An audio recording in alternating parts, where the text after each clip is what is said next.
beginning.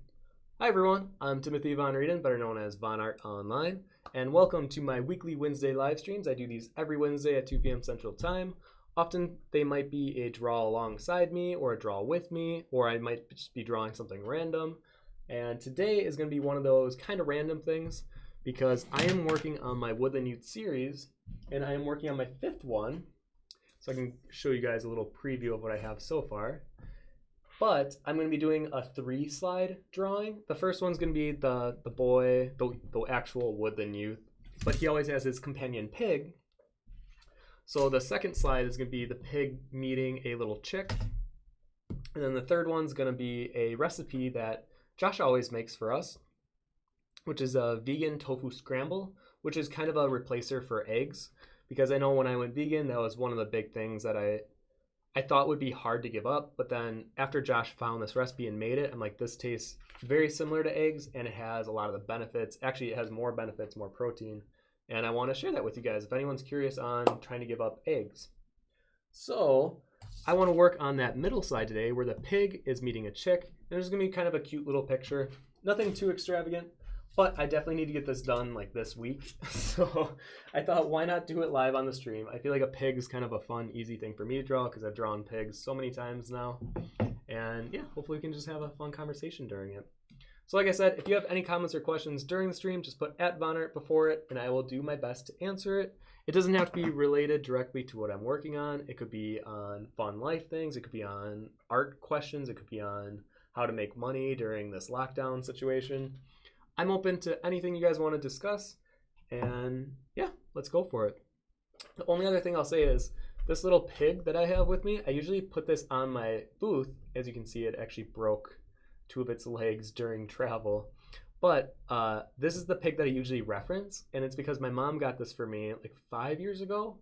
And I'm one of those people who, if you give me a gift and it has somewhat of a meaning to it, my mom knows one of my favorite animals is a pig. I kind of cherish gifts like that. So I've used this pig as my reference for the past 4 Woodland Youths that I've drawn. So today it's going to be no different. I'm going to be using this also as my reference, but I also have some references that I got from Google, but I'm going to have that on the side. So if you see me keep like looking down like this, it's because I'm looking at the statue. And yes, I spray painted it gold because apparently everything in my life has to have the Midas touch. And the tea I'm drinking today is Summer Breeze. Iced tea, actually. And I'm getting back into my tea kick, so I'm pretty excited. I would love to grow my own herbs in the backyard, specifically meant for grinding and putting into tea. That's probably something I'll learn how to do more next year. I'm sure some of you guys are way more familiar with how to do that. I am very much on the ignorant level of how to go about doing that. But next year I'm going to try it with some simple ones like dandelion root or lavender or, you know, just the basics and then go from there. But yes, I'm very excited about the pin and I can't wait to see the other one. I wish they would have both came so I could show you both of them, but I'll probably be able to show it to you next Wednesday. Hi everyone. Oh, hello. Okay, so where's my thumbnail? So when I start off any drawing, I usually start with my 2H. And I'm going to draw it a little smaller. I have a tendency to work small, and that's why I like working with mechanical pencils. And usually when I start off my drawing, I try just to get the look of the proportions first and foremost. It's the most important thing to me. I'm going to move some of this around though. I have my little Photoshop of references here. And I think that whenever you're drawing anything from life or anything that has a real life reference, I always think you should use images and reference images to help you out. I know back in the day when I went to college, there was this big stigma with using references as like cheating, but that couldn't be further from the truth, honestly. I think artists that don't use references are holding themselves back in a lot of way. Because yes, it's good to be able to draw from memory and just be super creative, but when you're doing something that's supposed to look like something that already exists in life, people are familiar with what it looks like, And if you don't draw it in a way that reflects what it actually looks like, it just makes the whole drawing sometimes look a little wonky. That's why usually when you see really good artists that don't use references on things that, like I usually don't use too many references on people or hands, but I've drawn so many of them at this point that I kind of have a good idea of what they're supposed to look like and where the placement of things are. But every time I do use a reference, they end up looking just a little better, you know? Avenue says, the fox pin looks like it could double as a weight for a bell to create slack. Actually, yeah. That's what I should use for this bell. I should just have the fox hanging down it, so whenever someone subscribes to me, I just ring my little pin. Oh yeah, I guess I should mention, I'm currently, I know I got put on pause for all of June, but I'm currently saving up to buy a pet fish. I want to have him behind me during the streams, so that is what the donation is for below. And if you want to become a member, you get to use all the emojis in the chat. I will do a quick listing of what ones are available. There we go. And it helps me keep this channel going. So yeah. So I really want this drawing to be like the pig is meeting the chick.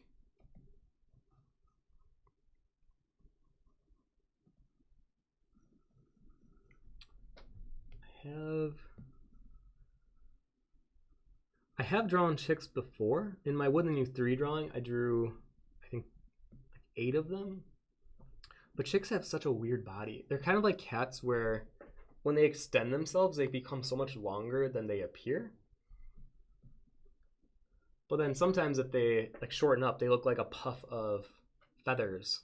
And it's just like almost a circle, and then like another circle as a head. But then when they pull out and they're kind of looking around, it gives them so much more length.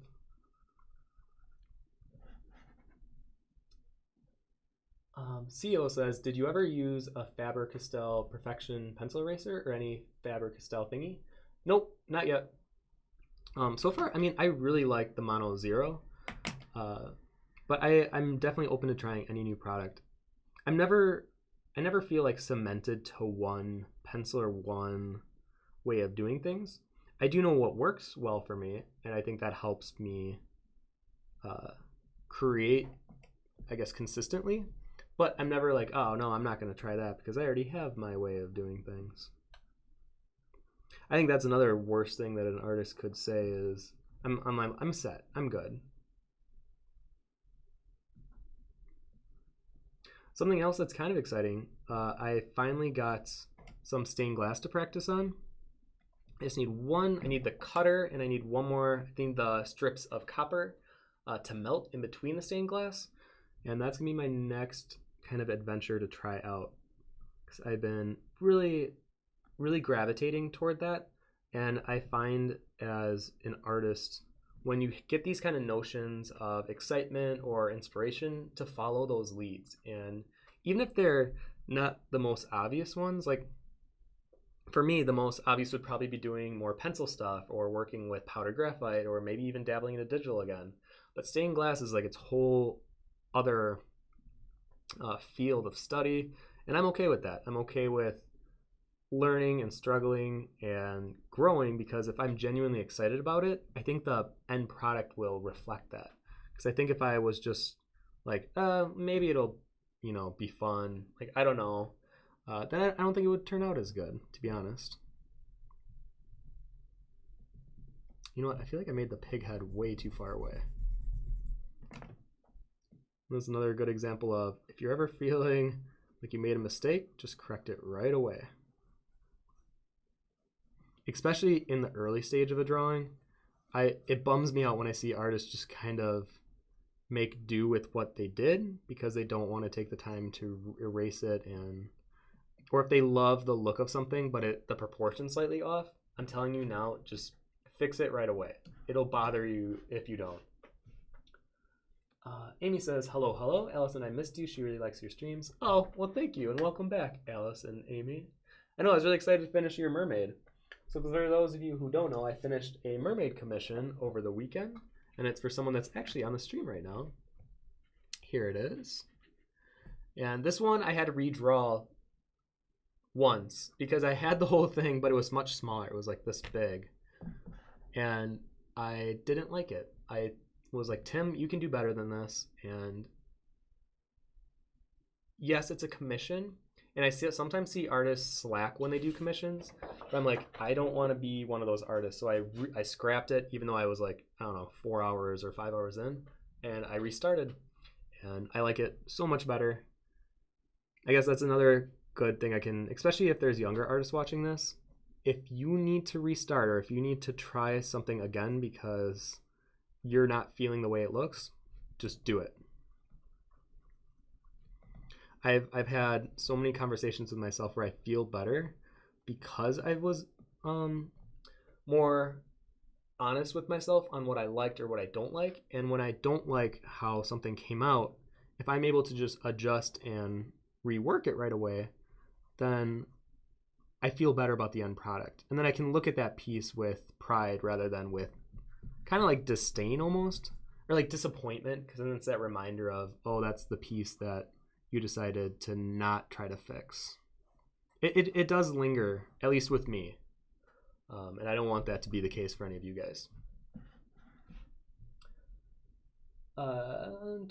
Sarah says, any tips on teaching an online class?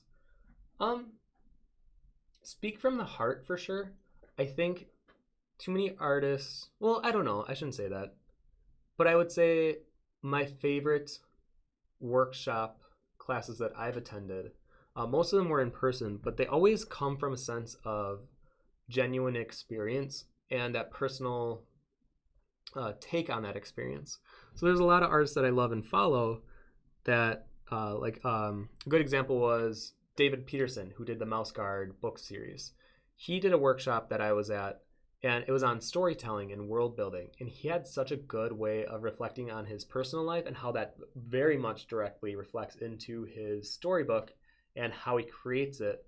And there's so much depth and nuance that goes into little things that will definitely get overlooked by most people that read the series. But to him, it means something, and to him, it matters. And then that few select percentage of people that really dive into world building and enjoy looking into that stuff, they'll really get something out of it, and they'll see it, and they'll feel it. So his workshop talk very much reflected exactly that feeling, and I appreciated that. So if you're going to teach an online class, try to make sure you feel you're genuinely teaching something that you've experienced, and make sure you share with the class on how to achieve that same level. You don't want to be a gatekeeper, which my friend Sean Price just explained to me what gatekeeping is, where it's not like, here's something really cool, but I'm not going to tell you how to do it. It's, here's something really cool, let me share with you guys how I got to this point. Fidgety Fox, hello, from West Virginia. What was your first step you took in making prints of your art, or advice on where to start? Oh, okay. That I can definitely talk upon while I am working on this. So when I started doing my prints, I actually did it off in a warehouse that my friend Puichi had nearby. And we would go there before a con. We would pick up our prints. They were cut. They were glossed. They weren't the greatest quality, but the person that ran it was so nice and was so great and easy to work with. He would always give us discounts. He would always make it as easy as possible for us to work with him. And I really actually appreciated working with a local printer. But the more prints that I had to start making and the more cons that I started signing up to, I couldn't drive an hour and a half just to pick up prints. It was definitely cutting into my work time. And that's when I decided we needed to find a printer. Now, weirdly, I can't even take a lot of credit for this. I would say Pui did probably the most research on how to make prints. And I'm gonna share his Instagram handle. So he's one of my really good friends, is Puiche. We started doing cons at the same time together, and he's the one that did a lot of research. And you know what? I'm gonna tangent for just a second. When you're deciding to do an art career, just know it'll never be just you that makes it when you officially, I guess, make it. however, whatever that means. But I think a lot of the times people say, oh, like, wow, they really made it on their own or they made it far. Everyone always uses their resources and they work with their friends and they learn from their mentors and peers on how to proceed and get better in the industry.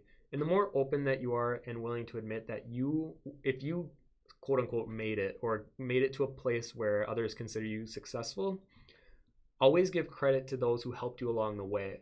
And even for myself, a lot of the times I was stumbling, and even things like printing, thank gosh I had a friend like Pui to really help me navigate that field.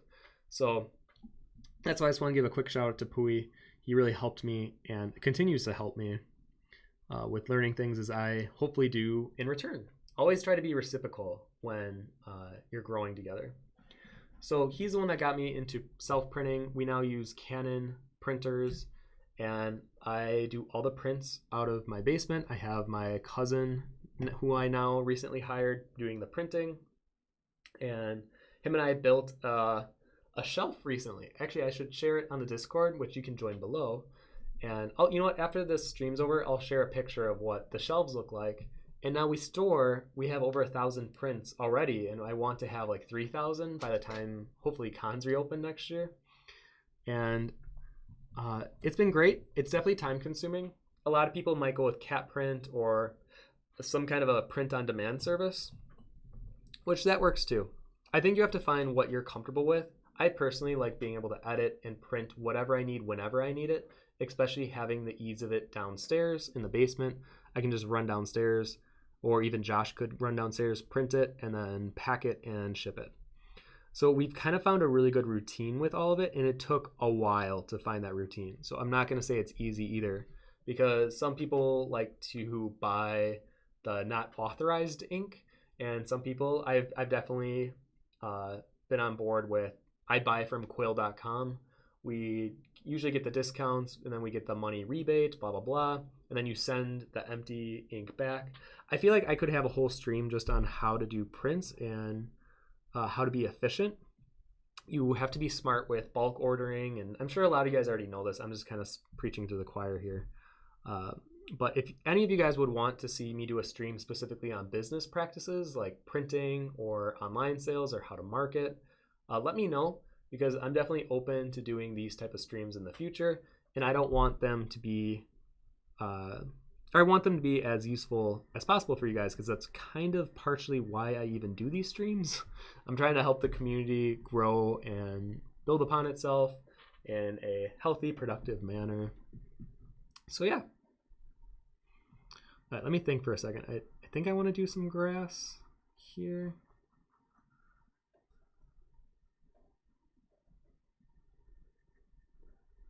I think the chick I made a little too tall. I'm gonna make him a little smaller.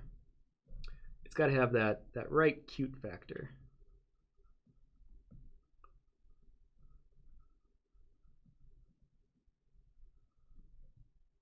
Let's see here. Oh boy, sorry, I'm talking way too much. I gotta catch up on chat here. Eric says, oh yeah, there is a very infamous picture of Captain America where it clearly looks wrong. Yeah, I know which one you're talking about. Yeah. Avenue says, have you heard of the Illustrated World series? If you have, would you participate in it? I have not. I will write that down. Illustrated World series.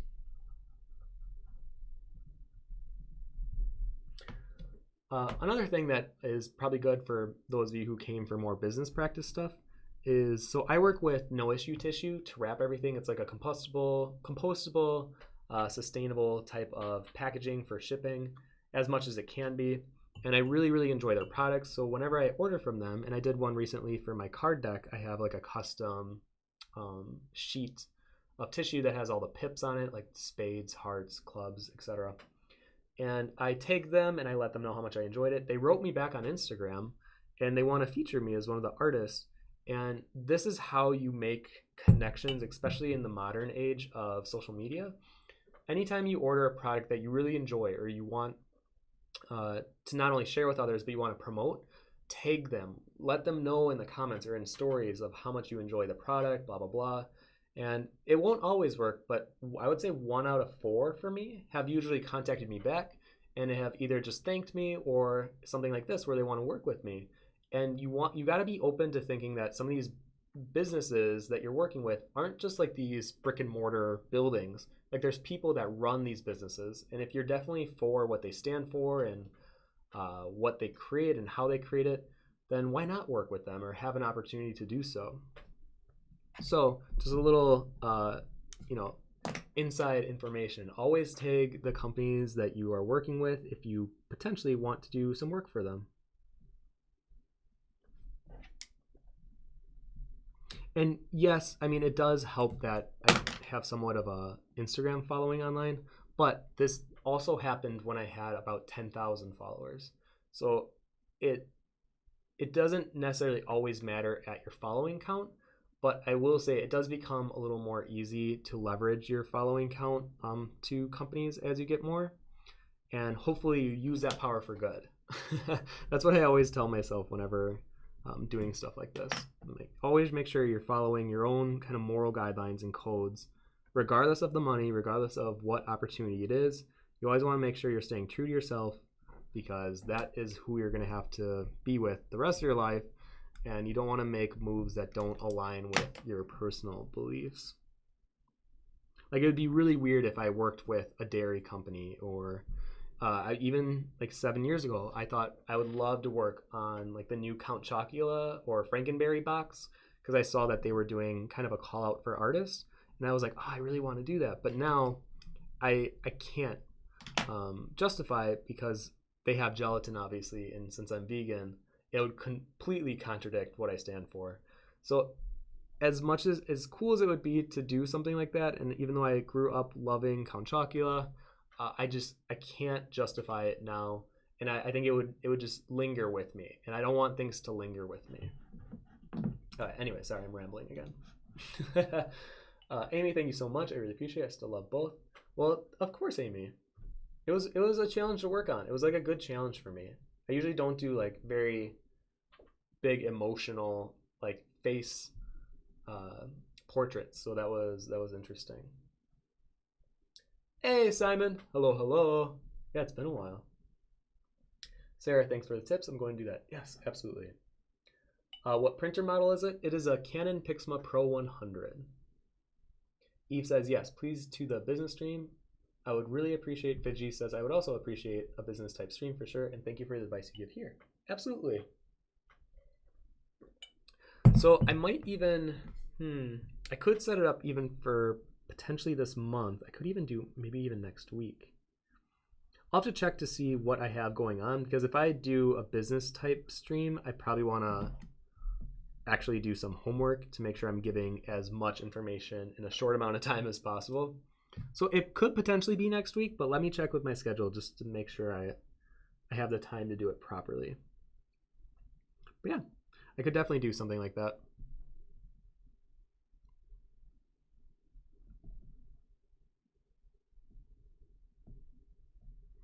Okay, so I think I kind of have my base of the drawing done. You guys are probably like, that looks pretty bad, but this is just the starting point of a drawing. And I think that's why sometimes, especially when I started doing live streams with pencils in the past, I get just a little nervous because my end result always looks so different than my starting point.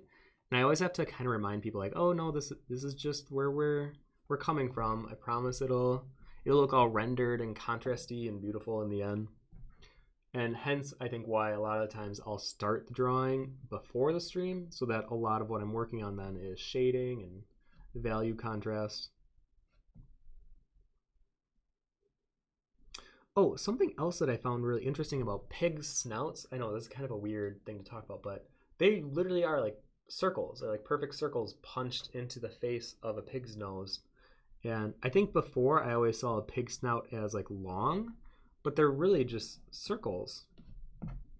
And I guess I would just assume that they are more long in their length, and that the cartoon version of a pig has like the circle punch out nostrils, but no, turns out they actually have circle nostrils. So I think even for the stream, I'll probably focus on, let's see, I might focus on the face of the pig and then the face and somewhat body of the chick, just so that we have a pretty good end result. I might even move it a tad closer. I'm going to refresh the camera because I think I'm starting to get my third hand syndrome. There we go. So yeah, I'm going to work on this area and then here. Oh, well, thank you, the Shells 39, for subscribing. I don't know why that's so small, though. Hold on. There we go. All right, so now it should be bigger.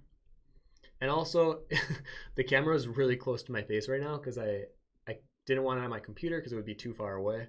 So if ever I'm like drawing and it's like a close-up shot of my hair, I apologize in advance. Will there be more follow-along streams? Yes. And I might even do one next Wednesday. And then if I did a business one, it would be a different day of the week. Because I do want to get back into the Wednesday ones too. Avenue says, just the initial underdrawing looks like a phenomenal piece. Oh, that's definitely not the case when, like if my friends are around, I wouldn't say they would speak the highest of it, but I think everyone kind of knows that, you know, the start of a piece is never going to be, well, actually, I have sometimes seen thumbnails that I do feel really strong and have such a good momentum of contrast or value, and then when you actually work on the piece, it just kind of falls flat. And that'll happen.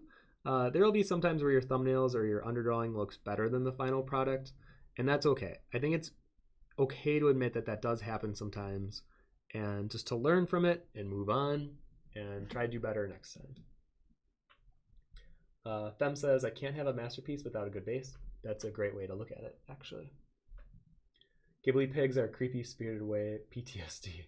Felix really likes them. Yeah, they are the definition of like giant farm pigs. They don't really have as much of a cute factor to them. I mean, I've always really liked pigs, but I think specifically in movies, especially animated movies, I think they kind of become almost grotesque in a lot of ways. Or I guess even in real life movies, you look at the Saw, one of the Saw villains in the horror movie series is, you know, a pig head with a wig.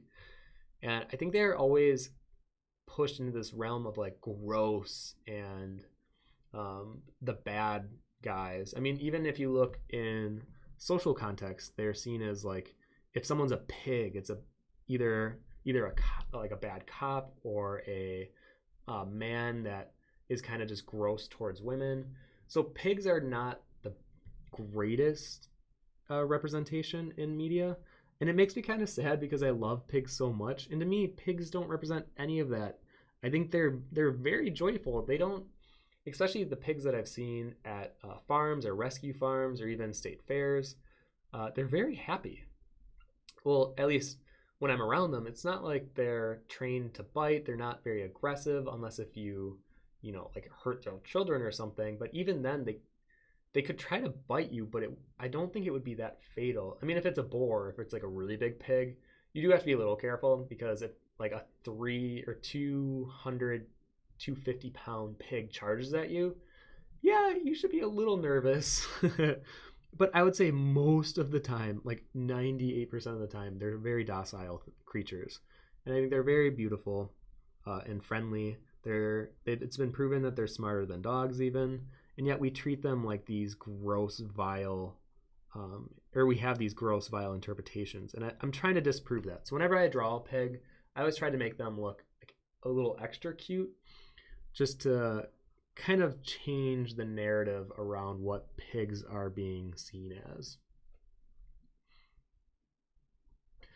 So yeah. Anyways, why am I talking about this? Sorry, sometimes I ramble and I'll just go for a while. Then I'm like, wait, how did I talk about this? Fidji says, they're definitely become a symbol of greed and grotesque imagery, which is sad because they're so smart. I know. Felix says it goes back to mythology. Back in ancient times, they were prone to disease, hence the ban on pork and kosher and halal? Is that how you pronounce it? Eating? I mean, that totally makes sense. I mean, even today, I saw something about another potential flu that would be swine a swine would be a carrier of it. And I'm just like, I don't think we should be eating pig anymore. I think we should just be done with that. I think the pigs also would like that to happen too.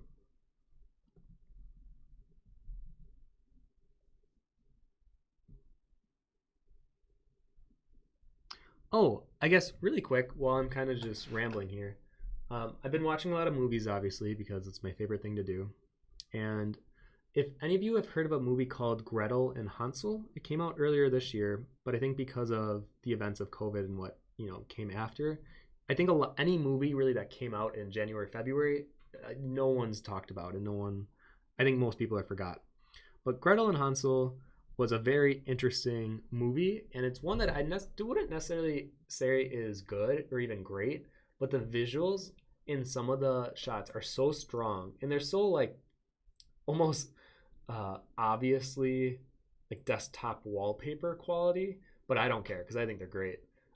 I would recommend watching it for the visuals. I think the story you can kind of it's fine, but there are some shots of the witch that are just so great, and I love haunting images of witches that are like in a distance or more silhouetted out amongst a forest, and they do that so often in this film that I feel like it was catering to my visual interest, and there's a lot of center framing, which I obviously like. So yeah, that would be one I would definitely recommend checking out. Oh, and also The Invention of Destruction. I would definitely check that out. It is so good. It is one of those movies where, once again, story, whatever, but the visuals are so unique. I would definitely even just Google this, The Invention of Destruction, because everything looks like a drawing with a pen in terms of the set design. Everything, and some of it literally is like giant paper construction that have lines on it, like back in the day, the way that they inked it. And people would just interact with these props and sets that were very like flat in design, but very beautiful. And they did so many cool things, especially when they were underwater. And it has this whole narrative of like flight and undersea and just inventions in general. And I thought it was quite magnificent. And then same with The Adventures of Baron Munchausen, I think it's called. And that was another like one of super visual movie. I got the Criterion channel, I think it was 2 months ago. So I've been just going down the list on movies I've never heard of and that have been shockingly visually intriguing that I've never heard of. And I feel like such a film nerd that I can't believe I haven't even heard of some of these before. So yeah, I would definitely check those out. Let's see here. Oh, hey Lauren, how you doing? Cat sister-in-law, how you doing, man? I am doing really, really, really, really, really good. That's all I can say. It's been really, really good here. Where Nika says, I mean, big pigs aren't the cutest. Yeah, they really aren't. My grandma raises some for obvious reasons. She lives in a Slav village. They are smart, but make gross noises. But Gran likes them. She talks to them even. I would definitely talk to pigs. I found out that the county that I live in Wisconsin, actually allows you to have a pet pig. So someday in the future, you might see me with a little pig on the streams. Just you can hear him oinking in the background. Because I think those like low grunt oink, like I'm not gonna try to recreate it here. I'm gonna sound really dumb, but I love that noise. For some reason, I find it so weirdly soothing. I think it's such like a good low pitch and just like a small vibrato or whatever it's called. I enjoy it. But I'm also very strange, so that could be why. Sarah says, I really want to watch Gretel and Hansel, and I always forget to. It's already out. Yep, yeah, it's already out. I would definitely go check it out.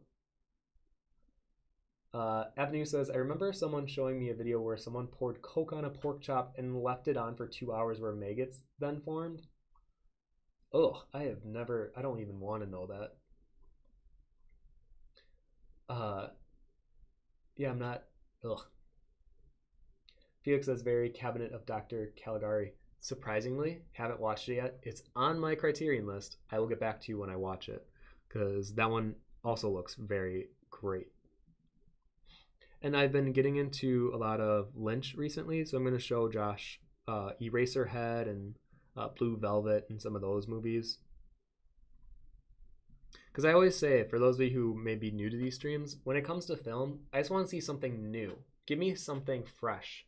I don't care if the story is that bad, or I don't care if overall it's kind of a weird narrative. As long as it presents something that is new, it doesn't feel fabricated for the purpose of money making, obviously, and it feels like an expression of the team behind it, and that's what I'm looking for. That's the type of film that I really try to seek out and devour. That to me is great filmmaking.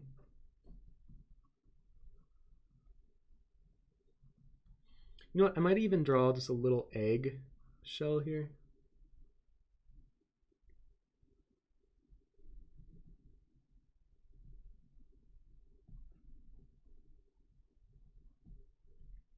There we go.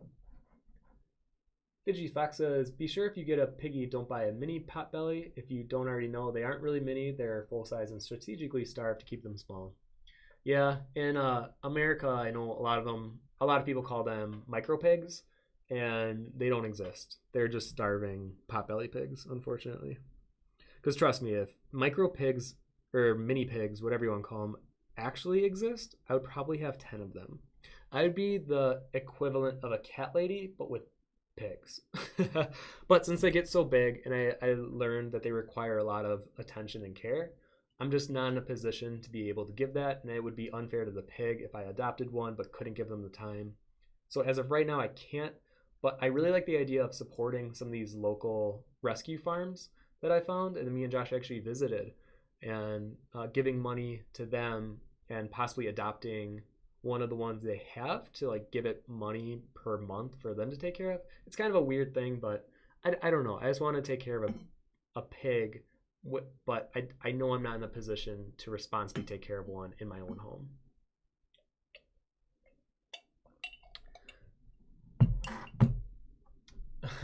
Yeah, Eraserhead is, well, I haven't even seen all of it yet, so it'll be somewhat new for me. I just remember like the lady in the radiator in that song, the Heaven song, and it's so bizarre, and it was so strikingly visual, and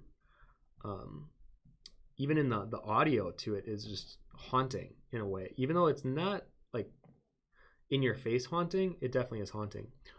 Oh, speaking of which, I've been playing Last of Us 2. I can't believe I forgot to talk about this. I would say, I mean, Naughty Dog I love. I think every game they've made in the last like 5-10 years have been quite good. I think Uncharted 4 I consider the best action type game I've ever played. And then Last of Us, the original, I thought was pretty great. This one, the visuals are insane. I think there are times where it is so violent that it makes me cringe, where the blood splatter, or at one point you're given trap bombs and you can lay them on the ground. But then there was this woman that saw me and started running toward me. When the bomb exploded, half of her body got torn off, and then she flew, like the top half of her flew, and then blood was like streaming like a rainbow, and then she flopped on the ground, and then blood started pooling around her body. And it was so graphic. It was, to be honest, it was a little hard to play. I'm not really into gore, and it's not something I seek out at all. Like, I'm not one of those horror fans that seek out that kind of stuff. I hate it, actually. And there were a few times in this game that I personally felt uncomfortable because of how realistic the gore was. And even with a gun, for any of you that aren't into this talk, I mean, just mute it for like a minute.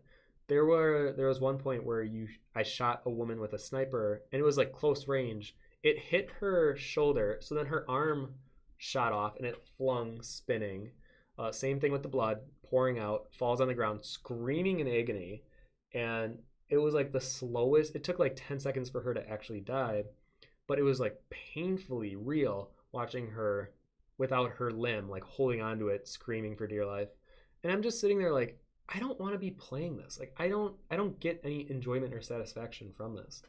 So what's weird is I played Last of Us for the story, but I'm kind of walking away from it feeling kind of grossed out, and to be honest, I'm not crazy about it as of right now.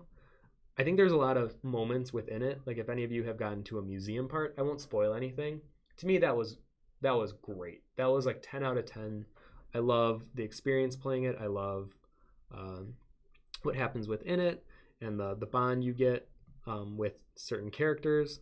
So to me, that was excellent. But the stuff with all the gore, I don't know. I don't know if I'm just old now, where I hit that point where I'm like, video games are violent. I hate that I'm at that point in my life where I mean, as a kid, you play, games like Grand Theft Auto, and all the parents are like, it's too violent, blah blah. But now I'm kind of like, I think I kind of get it. I don't know if it's just because I'm in such a weird place in my life where everything, I'm trying to see the good in things, and I'm quite happy, and I don't know. I feel like that's a whole other topic that I'll probably have to have with myself. PZ Cherokee says, "There's a pen in your coffee." So this is where I hold my tea. It's one of those where you, let me see if I do it the right way. So you slide open. You kind of see that. So you put your tea in here, you close it, and then you stick it in your hot water.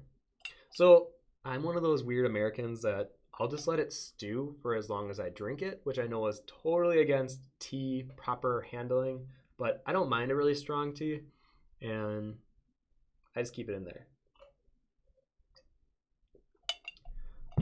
Fem says, "This looks like a perfect beginning for a children's series that I would watch too." One day I will make a children's book. I've always wanted to illustrate a children's book, and I think it would be really cute if I kind of made my own story for it. Kind of a tangent, but another thing that happened that could actually be a kid's storybook that I've experienced is, so since we live in Wisconsin, we live in a pretty heavily wooded area. Not heavily, just wooded. It's very much trees everywhere. The roads have like the trees overhanging, and we get a lot of mice. We get a lot of woodland creatures. Everyone calls my backyard like a Disney backyard because there's always like 50,000 birds. There's hummingbirds that come daily. Squirrels, we have so many that we started naming them. And then a family of bunnies. I actually think 2 family of bunnies. A lot of chipmunks. But anyways, a lot of mice get into the house. And another story that I'll say maybe later is we actually had a baby bun run into our house when the door was open, and we chased this baby bun. It was a whole night event. It was rough because it jumped in after at 1 a.m. So you can imagine us being super tired chasing this baby rabbit around the house. Anyways, we get a lot of mice in the house. I don't really mind them. I usually do one of those live traps everywhere in the house, and whenever they get caught, I'll just release them in a field somewhat far away. And one of the times I woke up, I came down to eat breakfast, and it was the day after we celebrated a birthday. So we had a birthday cake on the kitchen counter on the side. I noticed there was something weird with the cake. So when I looked into the cake container, I noticed hiding behind the frosting was this little mouse. And what was weird is we must not have fully set the cake container into, how it's one of those gross like plastic containers where it like snaps in. We must not have closed it all the way. So he must have snuck in somehow. And when he got in, the plastic like closed, not all the way, but enough where he couldn't get out anymore. So essentially he trapped himself in a container that wasn't even meant to be a mouse trap. And he was just like waiting for us. I remember just looking at him looking back at me, and he didn't even move. He wasn't even scared. I think he was at that moment where he's like, I want to get out of here. I had my fill. Can you open the lid? So I called this mouse Cake. And what was funny is as I went to go drive and let him out in the field, I was joking with, I forgot who was with me at the time, but I was joking about the idea of this is like a setup for a Disney movie where it would be called Cake, and the mouse would then return back to my house and back to his family that I so violently separated him from. And the journey from him getting from the field back to my house would be like the adventure. It'd be like Homeward Bound. It would be, all those movies where you get lost, you get separated from home and you have to make your way back. And I was thinking of all the animal critters he meets along the ways, of like a hawk that might pick him up at one point and help him out. and I thought it would just be a really cute story. So who knows? Maybe that will be the children's book story I write. I just find that sometimes the best inspiration for drawings or for stories often are just reflections of your own life and all the weirdness that comes with it. Let's see here. Avenue says, the chick is starting to look like it wants to jump up and give Wilbur a hug on his snout. Oh, that would be cute. Yeah, I want it to be one of those really, I don't know, just cute animal to animal drawings. What does this snout look like?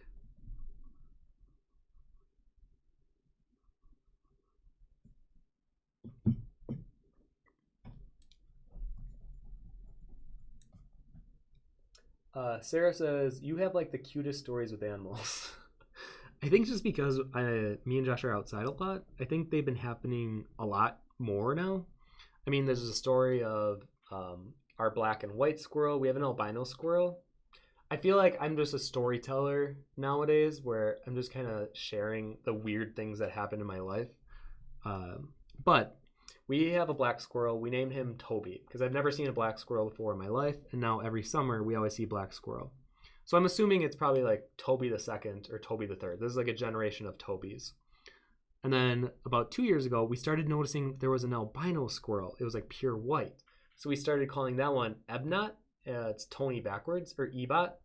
So then Tony and Ebot, they started like chasing around each other. And then we found out pretty much that they were in a relationship with one another. I'm like, this is so weird and cute. And they always come in they used to always be in our backyard.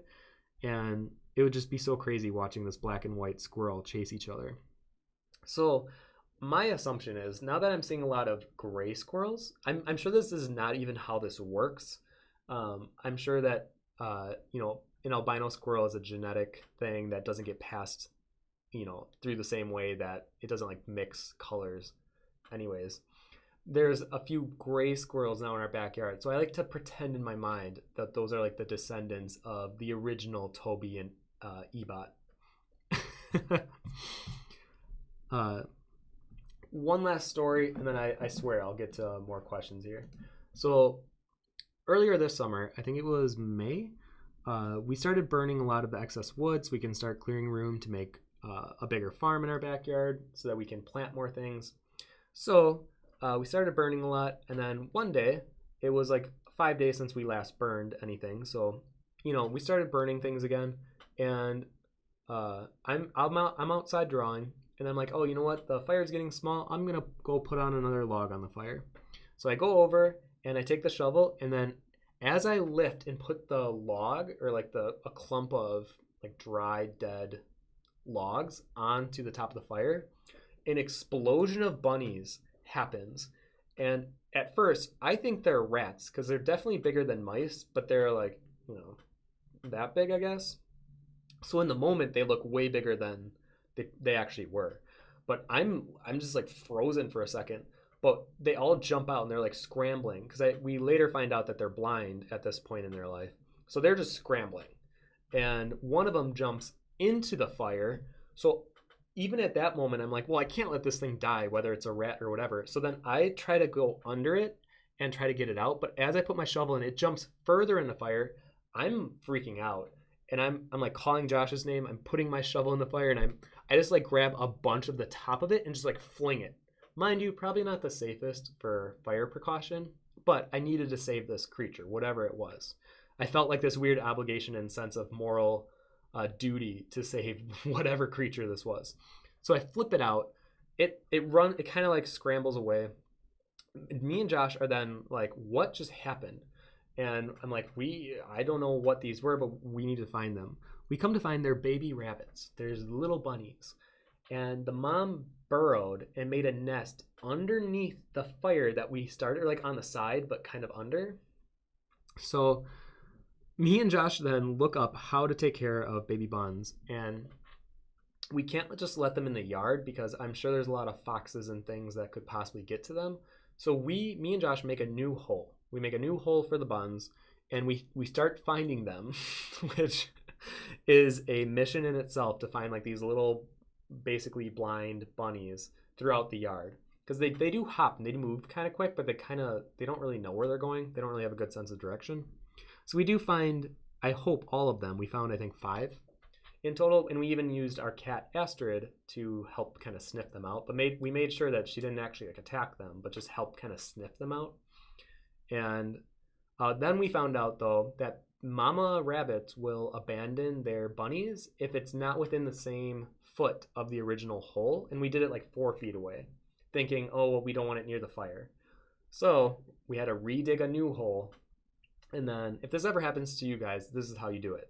You make a hole basically exactly where the old nest was, and then you dig it pretty deep, you cover it with some straw and stuff, and then you put a checkerboard or some kind of indication or string people do to make sure that the mom came back at night to feed the buns. Because the mom will only check on their rabbits apparently like once or twice per day. And if they are not there, or if the hole is moved, the mom will just abandon all of them. So thankfully, we found out the mom did find them.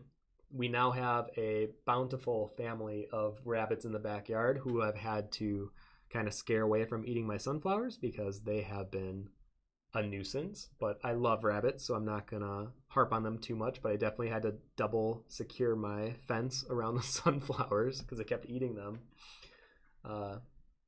So yeah, those are my weird 3 recent animal stories, I guess. Fem says, I actually like Lou too. You can just shoot Last of Us 2. Often you can just shoot everyone in a game and don't care, but here you felt to the core, at least I did watching it, which should be the case in real life. Actually, that's a good case. I guess I didn't think of it from that angle. Maybe you should feel some sense of guilt, or like, I don't want to be killing all these people, or I feel gross doing all of this. And maybe that was the intention of the creators. I do wish, like in Uncharted, if you sneak attack someone, you'll kind of just put them in whatever weird headlock and then you put them to sleep or whatever. Or even in Metal Gear Solid, I'm pretty sure that's how they do it. In this game, when Ellie sneaks up and grabs someone, she immediately puts the gun to the head. So you can either click shoot and it's like this instant death, or she yells something like, shut up. And then she'll grab her knife and like stab their jugular a few times and then put them on the floor. I don't know. I don't feel very comfortable playing this game. And I don't know if I'm just at that point where I'm just a little, I don't know. That's something I guess I have to explore within my own psyche of why does this bother me so much. I mean, I'm sure it's because I don't like to see gore and I don't like to see people die in such a horrific fashion. But I don't know. I'll give you more information after I beat it, because it's not fair for me to judge the game when I haven't beaten it yet. Sarah says, I rest my case. The cutest stories. Them says, The Adventures of Toby and Ebot. Yep, would watch. Yeah, they were fun. And I got one of those bird spinner feeders where if there's too much weight on the bottom, it like spins the squirrels until they jump off. So I haven't seen any of them yet. But since so many birds live in our backyard anyways, that they're messy eaters, they spill. So the squirrels don't even bother trying to climb the bird feeder. They just eat the remnants on the grass. So I'm like, damn it. Part of the reason I even got this spinner bird thing is to kind of watch squirrels have like this joyride for 5 seconds where they're being like spun around for a little bit. But nope, not the case. They don't even have to try. The birds are just so messy. Fidji says, for the business stream, I'd be very interested on advice for taking commissions as well. Ooh, yeah. I just had a good talk with Josh, and I talked to Sean about this all the time, where I just don't think I was made for commissions. I think I have a hard time connecting with the piece sometimes, especially if it means a lot to someone else. I think because I want it to be perfect and I want it to give them exactly what they want, but it will never be that. There will always be somewhat of a disconnect. At least for me, that's probably not true for everyone. But I've learned that in the future, I might just take on a very short amount, because every December I try to open up commissions as a way of, having me be able to draw something for, people that have been following me for a long time and maybe really love my work and want to see me something get done by me. But yeah, I can definitely give you a lot of advice on it though, because I know a lot of my friends that do a lot of commissions all the time, and their strategies on how to attack that. I would say right now the trend seems to be a lot of pet portraits, which my old roommate Ashley Cloverkin, she was one of the first artists I've ever seen do it, and it was like draw this in your basically drawing your pet wearing armor, and it's like this fantasy take on drawing your pets, and it did really, really well. It still does do really well, and Ashley does a really great job at it. So I think that is one way of executing it, is like having somewhat of a set guideline of what commissions you'll take even before you get into it. But like I said, I could do a whole stream on that. I might even bring some of my friends on that do more commission work to give their advice and insight on it, because I can definitely give my own, but I think I've become slightly more pushed away from wanting to do them, and I think it would be better to have someone give advice that actually enjoys doing them. So yeah. Let's see here. Lauren says, any chance you like the story Alice in Wonderland? If so, who was your favorite character? I think it's hard for an artist not to have somewhat of a kinship, a love of Alice in Wonderland. I feel like because it does explore the strangeness of it all, I think it explores a lot of the irony and the silliness and being weird in general. So of course there's some parts of me that definitely love Alice in Wonderland. I think my favorite interpretation, honestly, I still really like the original art that was in the book, the Carol's original book, I believe, because I read it when I was in grade school, surprisingly. I think it was for a school project. I don't know why, but I remember reading the original Alice in Wonderland. And also, I thought it was going to be basically the Disney version. It's definitely different than the Disney version. There's so much in the book that's not in the actual movie. I wasn't too big of a fan of the Tim Burton film, even though I do like Tim Burton, mostly his older work. But I think a lot of it was more aesthetically pushed rather than having it have the depth and kind of strangeness that I think the book has. Where I think the movie tried to explain things and try to fit a different story within it of Alice kind of uprising. But to me, the original Alice in Wonderland is so great because it doesn't really explain much at all. And the further into it you get, the more weird and ungrounded it feels. So it has this sense of being bizarre and unexplainable, and I kind of like keeping it in that realm. I think the more you try to explain Alice in Wonderland, the less I like it, if that makes sense. I really like the caterpillar. I like the white rabbit. And then I think those would be my two favorite. I'm trying to think of the one from the book. Oh, the walrus is pretty fun. And then if any of you have played the Alice Returns, or what's the original called? Does it have madness in the name? What is the one where Alice goes into like a dark version of Wonderland? Why can I not think of the name? I have the art book. Oh, I'm getting old. I'm 30 now. Hold on. I'm going to look it up really quick.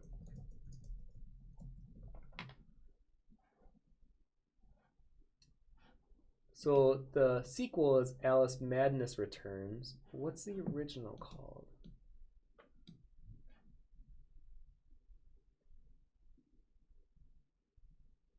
Oh, it might just be called Alice, actually. Well, anyways, there are a lot of concepts in that game, the original specifically, that I really did enjoy. I think it has like a cool take. The Mad Hatter has a cool look to him, and I like games that back in the day, you don't see them often very much, where they have such a weird, dark, but they're not visually appealing in the sense of, like Tim Burton's Mad Hatter was really cool and very pleasing to the eye, but it felt like it was for a fashion show. It kind of felt fabricated in a way that is meant to be pleasing, where then you look at Alice Madness Returns or even the original, and they're just weird. They're kooky, and to me that's more interesting, because then it doesn't feel like it's marketable, where I do feel often things that are weird are now being catered more to being marketable. But I kind of like when things were just weird and they just kind of stayed in that realm. and they weren't easily explained. I know this might sound kind of weird. I feel like I'm in my own little warped vision of this. I think a great example of it is if any of you have played the game Psychonauts.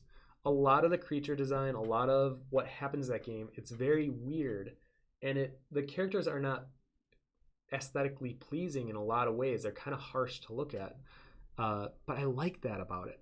I like that it doesn't give you the sense of comfort or familiarity. It kind of pushes you into this world that's new and different, and I like having that. Maybe it goes back into the fact that I like seeing things that are new or represent something I haven't seen before. But yeah. Anyways, another tangent.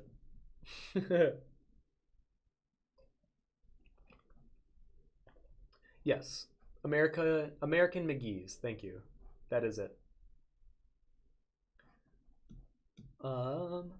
Faye says, have you watched the episode of Rick and Morty where they can understand the squirrels and it turns out they have a secret organization? That's how I imagine the hordes of squirrels near your home. Yeah.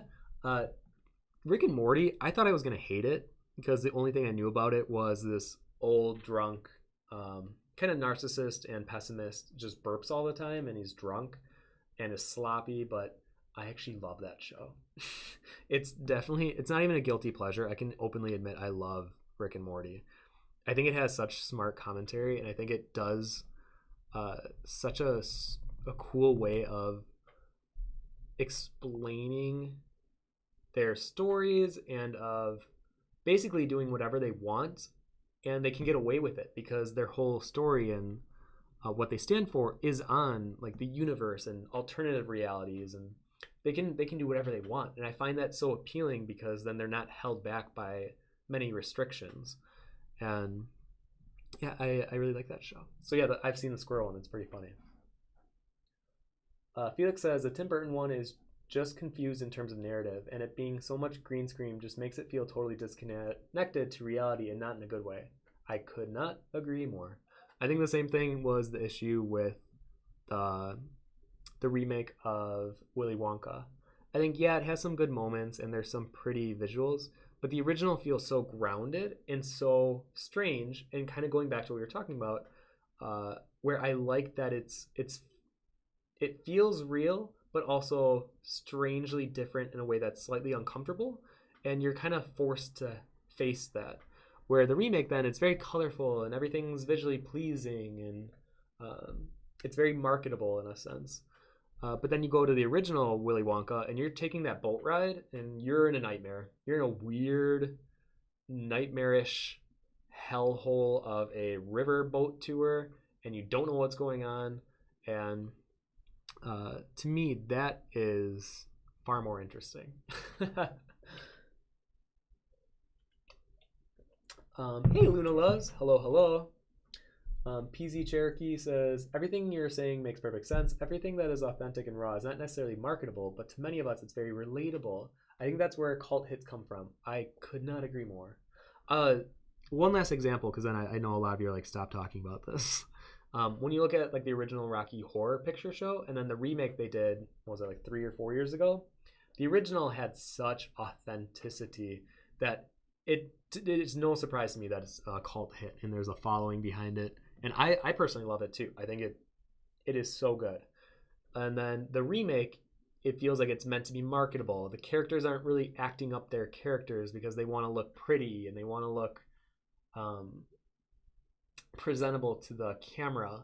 Where in the original, I mean, it seemed like a lot of times they were just being themselves, having a good time, and being like kind of creepy, kind of weird. And that's the vibe that Rocky Horror gives off, and that's why it is so good. But the remake just felt so flashy in a bad way. So yeah, that's a great way to say it, Cherokee. Okay, I'm gonna actually get to drawing because I feel like I've been just yammering for an hour. So this is a stage where I'll then go in and start working some of my darker pencils. So I tend to like to work with an HB, or recently I've been working a lot more with my mechanical pencils again. So I'm going to go through, kind of edge out some of the pig. And I've always had this weird liking of the inside of a nostril being white and kind of being this reverse contrast. I'm not sure exactly where that came from. I'm sure it just came from me liking contrast. But usually whenever I do it, especially on the pig, I'll try to have the inside of the nostril pretty light or even like paper texture white. And then the area around it all kind of render out.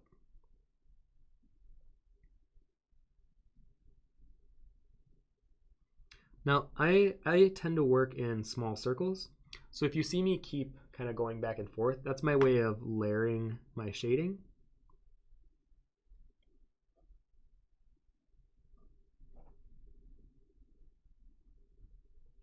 Ooh, that smile feels awfully forced.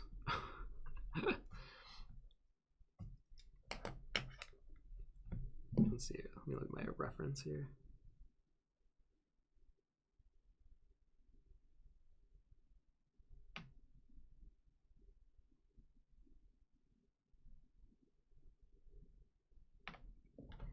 I guess maybe I just need more of an under chin here. There we go. I mean, definitely starting to look more like Babe in the big city here.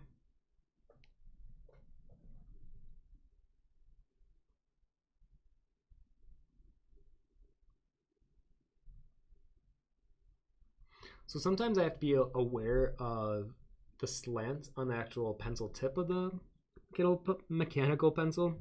Because if I do the pointy edge, I'll get a really small line, a really precise line, but I'm not into detailing that fine yet. And I think that's a mistake that I often make is I get into rendering far too early. So I gotta almost remind myself that nope, we're still in like the rendering, or not rendering, the value placement and making things a bit darker stage. Because if I jump the gun, then it will waste a lot of time that I could be doing something else. And that's probably been the biggest learning lesson in 2020 for me on an artistic level is where my time is being spent with different pencils. Because some pencils I can move really quickly with, other pencils I move really slow with. And I kind of catch myself noodling, as Sean Price would say, where I am just kind of going throughout the drawing, but I'm not making a lot of progress. And I don't want that to be the case anymore. I'm trying to always catch myself on efficiency tactics and then implementing them into my my drawings.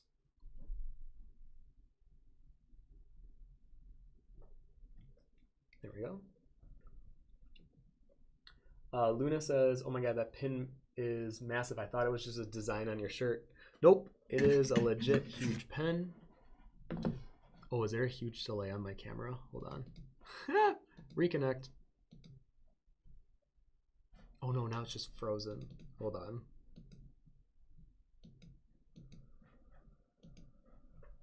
There we go. So yeah, here he is, my little relinquished pin. I'm really happy with the metal. So this will be available on my shop like mid-July, and then my Patreon backers are going to be getting it for free. So let's work on this baby chick. So what do I got? I got like 40 minutes. Oh, I can definitely make it look good. Or at least better than this.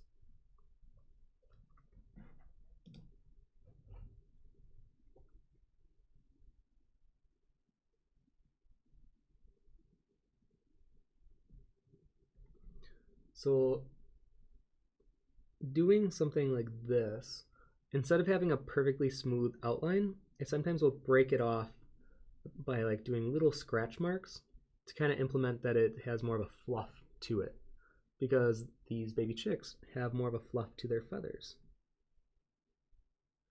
And their outline, I think, should kind of reflect that.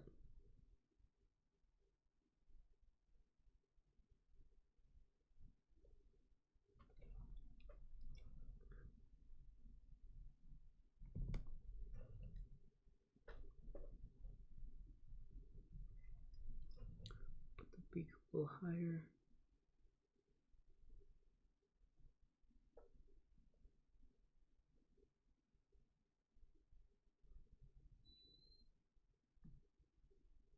There we go. There we go. So a lot of the rendering aspect I'll probably do off stream, possibly tonight, but I'm actually doing another stream with a different person. I used to work for a company called CG Cookie, and I'm going to be doing a film analysis stream with my old coworker Kent Trammell on the CG Cookie live stream, and I'm pretty excited about that. But it'll probably cut into my time to work on this, so I probably won't finish the whole Woodland Youth piece until this weekend. So probably look for the final result of not only this, but then the Woodland Youth piece and the recipe that I talked about earlier, probably early next week.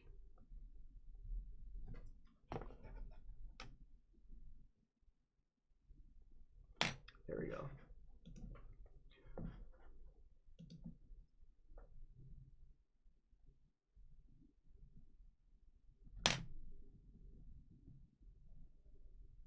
So usually when I've been rendering the chicks, I usually keep them really light, and then I'll kind of implement the shadows through my hatch lines throughout the body to kind of implement, you know, the different little forms and nuances and waves all around the chick's body. And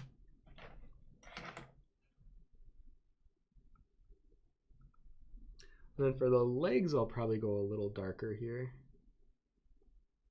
At least the front one for sure.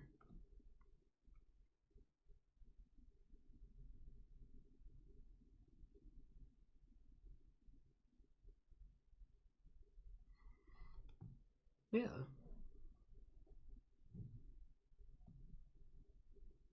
So I guess how's everyone's Wednesday going? I feel like I've been just yammering it up. So how are you guys all doing? How's I found out from Animal Crossing yesterday that it is officially halfway through the year. That was my morning news announcement that Isabel gave me. I was like, dang, I didn't realize we were that far through the year already.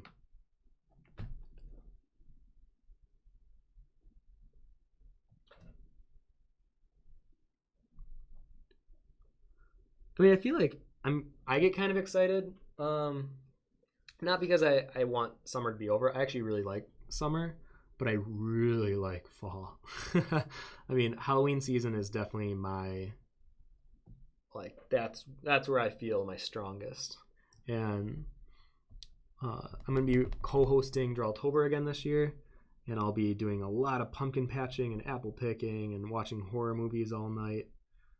So I never am like disappointed that summer's ending, but I do like when summer lasts as long as it possibly could, because I also like doing a lot of outdoor activities, and gardening is almost near impossible to do outside in Wisconsin.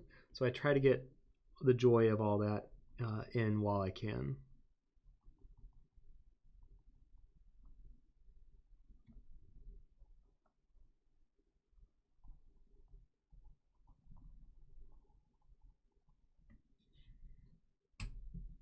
So now for the pig's leg, I'll probably have this one be a tad darker. Because then the leg behind, I'll probably keep it a bit lighter to kind of push that contrast more, which many of you guys know it's my favorite thing to do in art.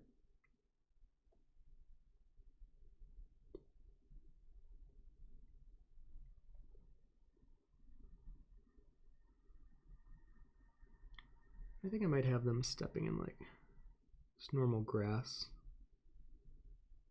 I think adding any kind of like shadow underneath creatures or subject matter in general just kind of grounds them to the setting that you're placing them in.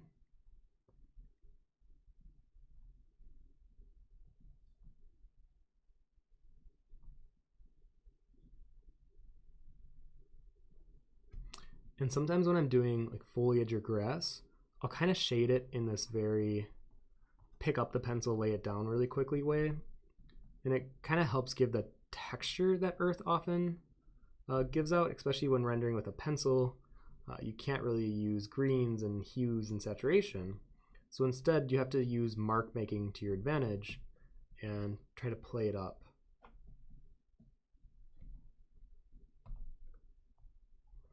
especially if I'm gonna have like a smoother area of like the pig snout or the egg shell, I try to contrast that with texture and show it that way.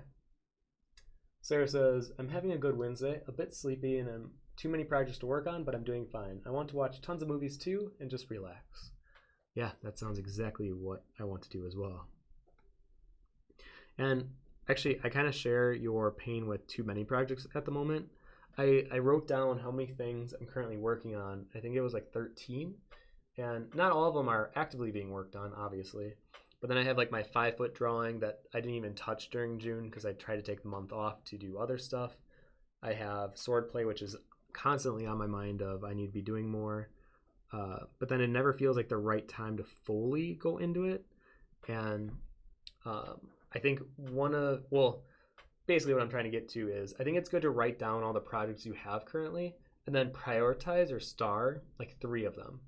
And then those should be your focus until they are done and you can move forward. And if they're bigger projects, then what I tried to do in the past, and it worked on a few of the days, but then when something new came up that definitely took the priority, it kind of like shifted all my focus. It kind of disrupted what I would do. So then I tried to only work on those a little bit during the day. So if I can find that magic balance, I'll get back to you. So far, the thing that has really worked for me in the past was timing myself and doing like 6 things a day, but no more than an hour per project a day. But I think I'm also learning about myself that I don't want to be having 6 projects all the time on my burner. It'd be really nice if I only had like 2 or 3 that I can really focus on, so that way my energy and my attention and my excitement aren't being spread thin amongst 13 different projects. So hopefully that helps you. Or maybe if there's something that you've tried out that seems to really help you, I would love to hear it, or anyone that's watching. I think we can learn from each other regardless of where we're at in our career, or even if we see this more as a hobby. I feel like drawing and doing art is something that you can always share with people and grow collectively with. Let me draw this hoof. Oh, I also find it really funny that pigs don't have claws or paws. They have hooves, which make like a clicking high heel sound when they're just walking inside. So I always think of like a professional business woman in heels that's click-clacking around the house. And if I ever did get a pig, one of my favorite things to do would be dressing them up during Halloween. One of my favorite ideas that I've had so far about dressing up a pig would be to dress them up as a business person and then kind of velcroing a mini suitcase to the side of them. So then when I'm walking the pig, it looks like the pig is about to go to work or he's on a business walk or something. For some reason that tickles my funny bone.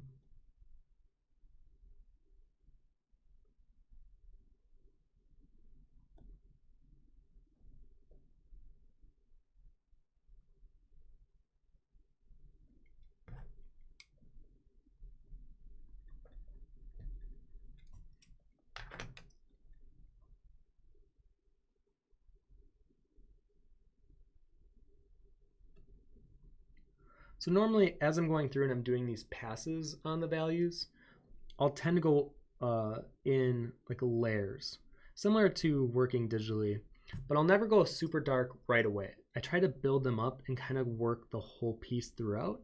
Otherwise, I think I've had it done in the past where if I get really dark in one area, everything else has to match that same level of darkness, or else it doesn't feel balanced and it feels inconsistent in a lot of ways. So when I'm doing my value passes, I do it like, okay, now I'm going to go, here's my 20% pass of value. And then once that's done everywhere, I'll go back and do a 40% pass of value. Well, thank you, Nymeria Wolf, for subscribing. And it seems to really help me build up a very consistent level of not only values, but even of rendering detail. I think maybe, and I'm sure most, if not all of you that do art that are watching right now, have drawn one eye on a person to perfection, and then you go to the other side and you're like, oh F, I don't know how I'm gonna execute this. And I've learned that it really does help going throughout your piece and rendering as you go, because then you're not intimidated with having to fully render one section and then moving throughout.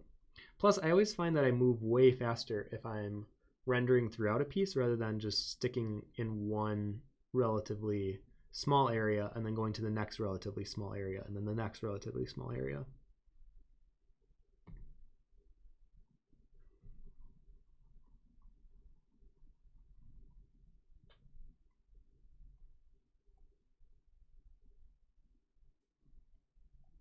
I'm gonna make this ear a bit darker.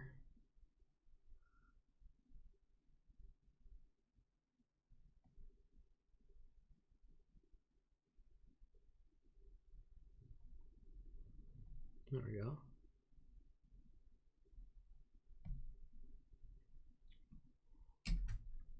There, so you can kind of see where this is going and how it's going to come together.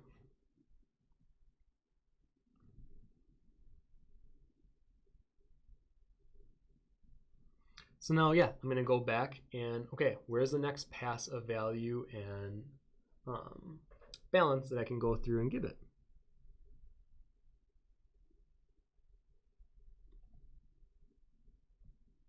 Let's see here. Fidji says, pretty good here. I just got test results back from an emergency vet visit for my kitty Binks, and the results were good. And I finished a carved box for my boyfriend's birthday on Friday. Hey, so you're having a very productive day.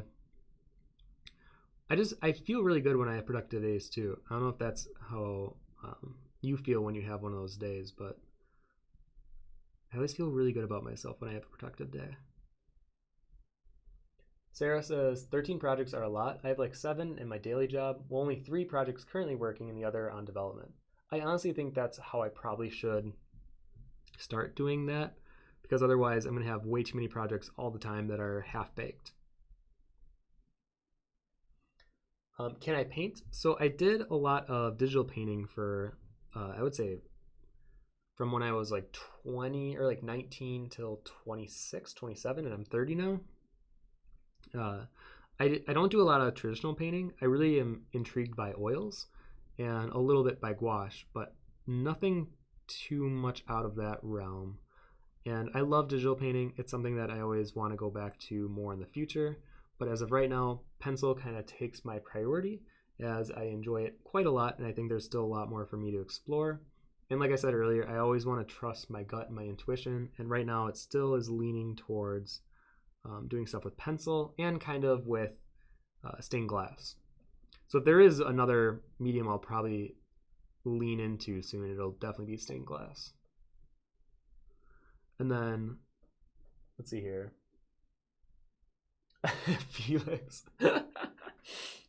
Yeah, every time I hear hooves click-clacking about, or anything about hooves, or click-clacking, I always think of RuPaul. Guess who's back in the house? Who's click-clacking about? Fine, fresh, feminine, bored to 11. Luna says, continue from last message. Oop, you know what? I must have missed it. I got scratched by a stray cat who possibly had rabies, so now I have to get tons of rabies shots in my hand. I'm not a fan of shots, so I'm in reverse heaven right now. And they're all in my dominant hand too, so drawing sucks for the first couple days. I could barely hold the pen to sign the consent papers. Oh, Luna, that is literally awful. I don't know, I'm not a big fan of shots either, so the idea of having to take them multiple times, ugh. I feel for you. I'm sending any good vibe your way, your direction.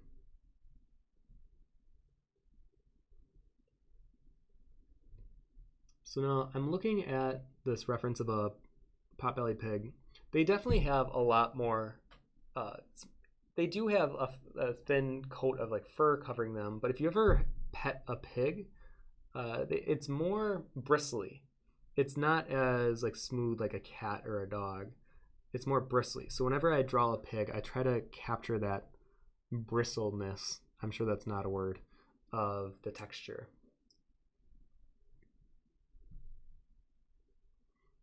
And I think it's fun to cover it in some like mud and dirt spots. Because let's be honest, most pigs have a little bit of grime on them, a little bit of dirt. Which I think is, to me, that's really cute because they can't sweat, you know, so they have to like roll around in the dirt to cool off.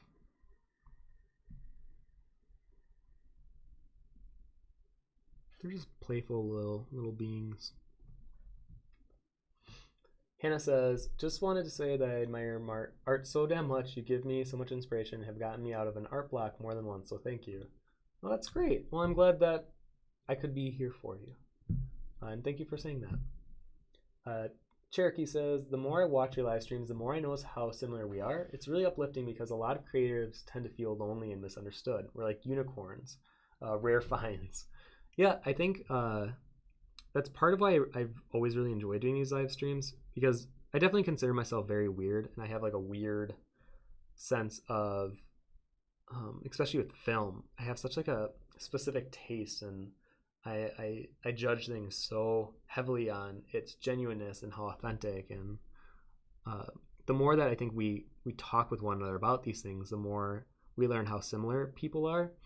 And in a lot of ways, I actually love the differences within us as well. And I think sometimes that gets overlooked, especially nowadays. I think there's so much where we focus on how we're different and why that should keep us separated. But I've always believed that the things that make us different make us so much more interesting to one another. And that's why we should keep sharing our stories and talking about where we're from, or things that we see. Because it's not until you can really step into the mind of someone else that you can see their perspective, or why they see things the way they do, or why, maybe even where their sadness draws from, or where their anger draws from. And to be able to really help that person, I think it helps to not only be there for them, but really listen. Like, don't try to come up with conversation as a response when they're talking. Really just listen. And I know I've been able to really connect with people on a deep level because they've been able to feel comfortable sharing things with me, because I'm not looking to overtalk them or invalidate them in any way. My friend Kyle, or me and Josh, we have these movie nights with our friend Kyle, and he has such great insight on people's perspective and opinion and feelings. I always joke that he's an empathy therapist. He's not really. He does a lot of research and study of specifically like people and connections, and I find that fascinating. And whenever I talk to him, it's very interesting of how much we can learn from validating someone else's opinion, even if we don't agree with it, but just fully listening to their side of the story to maybe get an appreciation and understanding of where they're coming from, and then trying to bridge the gap between where you are and they are. And I think to really grow as a society and as people, I think we need more of that, more trying to bridge our differences. And that doesn't mean that we throw away, where we've come from, our opinion or our moral standards or whatever it might be, but just being open to hearing why someone might have a different opinion or belief. And I think, especially with artists, everyone tends to be very quiet, very shy, very introverted. And I feel that way, especially when I was younger. I felt that way. I think I've kind of grown into being more able to carry conversation and communicate. I think partially because of my older sibling, Katie, my sister, is very good with words, very good at holding not only a conversation, but a party. She can really, read the room well. And I've learned a lot just from observation, which I'm sure a lot of artists feel that way too, because a lot of the times we observe the world, and our way of communicating or to be heard is through the art of a visual language. So I think over the years I've just done it enough where I can kind of pick up on how to talk and communicate in a way that doesn't make me feel awkward. But I still have those introverted tendencies where I like to be alone. I like to listen. I like to take things slowly a lot of the times. So yeah.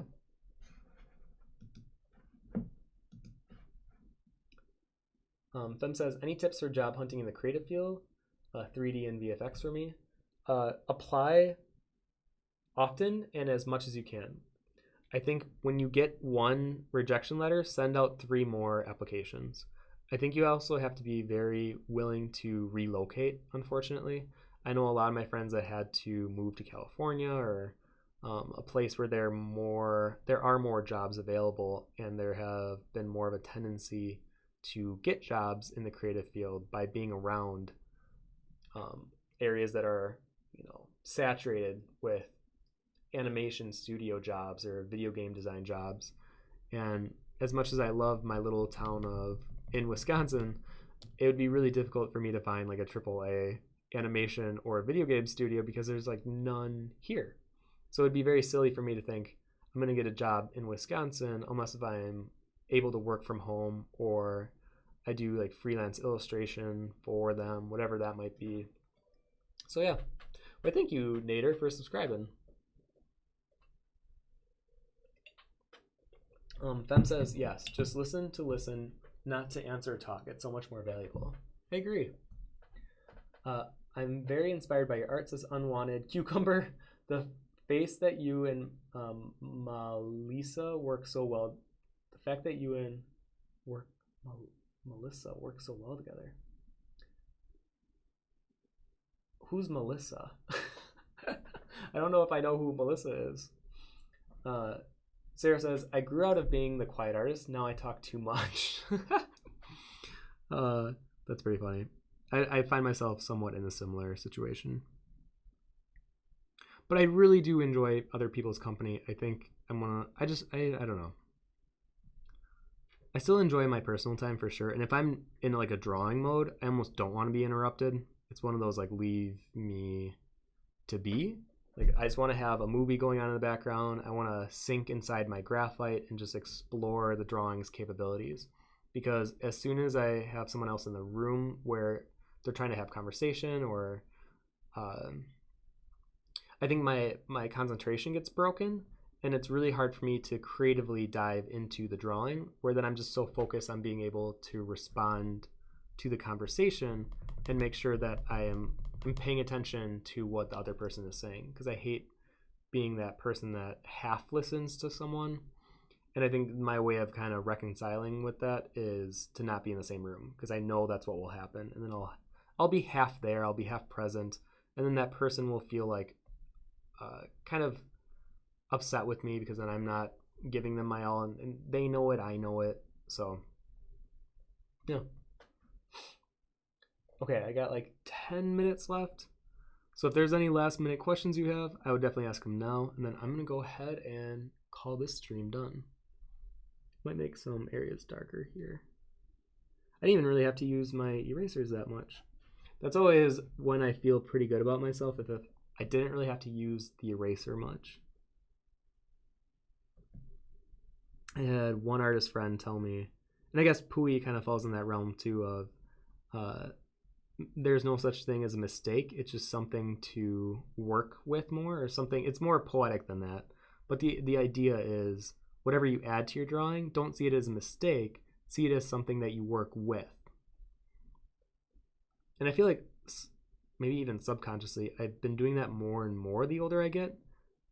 But if something is like definitely misproportioned, or there's something that isn't subjective in a way, at least for me, I like to edit it right away. Like the pig head, it was way too far away from the chicks. There would have been a disconnect in the story that I was trying to communicate through the drawing.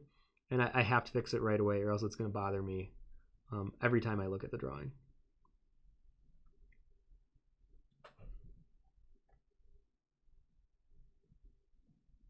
Do a little highlight on the chick's eye.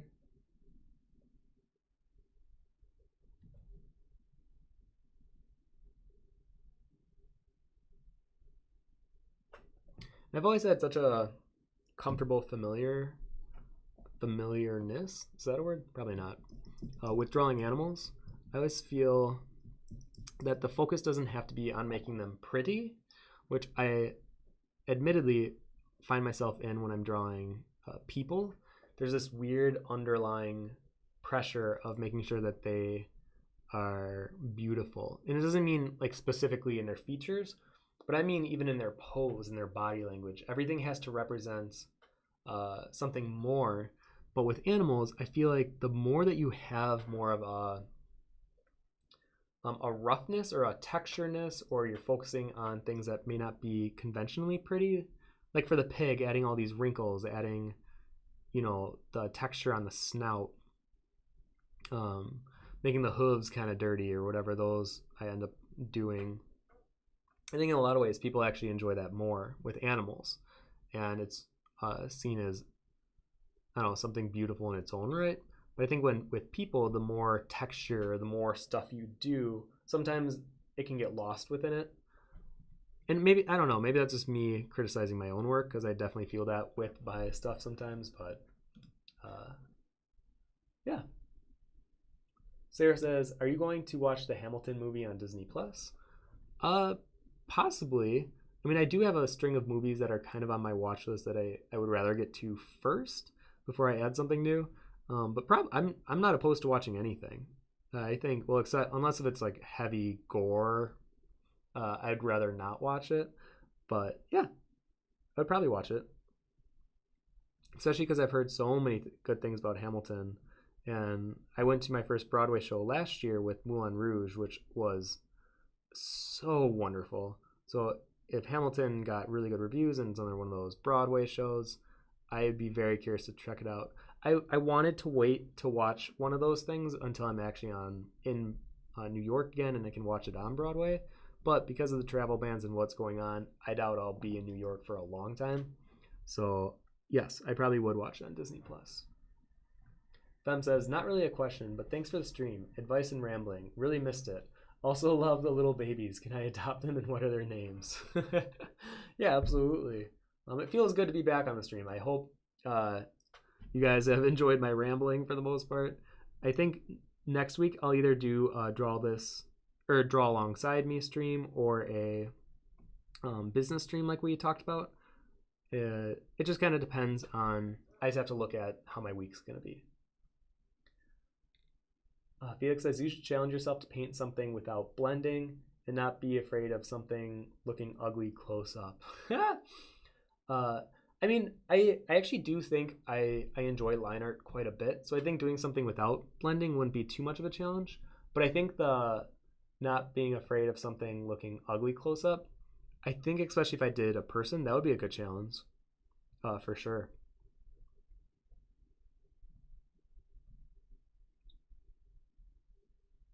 I'm going to give more of a definition to the cheek here.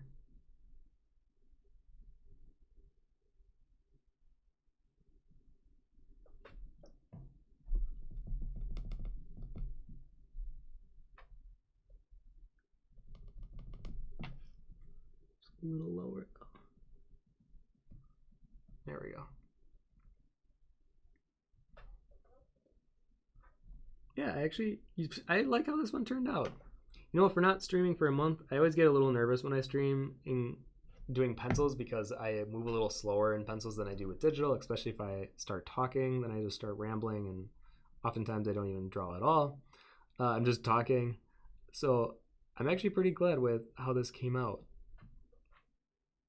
Because I can definitely finish this within an hour, hour and a half, with some cleanup and some rendering.